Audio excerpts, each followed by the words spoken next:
पवन सिंह के घर में हुई चोरी। जी हाँ, बिहार के आरा स्थित घर में, जो पवन सिंह का आरा में घर है, वहां पर चोरी हो गई है और यहां से पवन सिंह के सास का कम से कम 15 से 16 लाख रुपए का गहना चला गया है।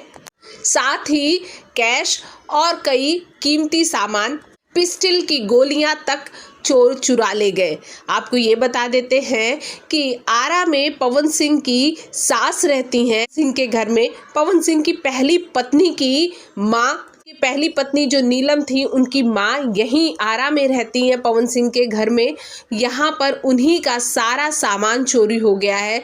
ज़्यादातर सोने के गहने और कैश गए हैं। इसकी जानकारी पुलिस को दे दी गई है। साथ ही साथ आपको ये बता देते हैं, चोर पवन सिंह के घर में खिड़कियों पे जो ग्रिल लगे हैं उसे काट कर अंदर घुसते हैं और पवन सिंह के सास के कमरे से सारे कीमती ज्वेलरीज और कैश, कई कीमती सामान, तकरीबन 15 से 16 लाख की ज्वेलरी और सामान की कीमत की अभी पुष्टि नहीं हुई है।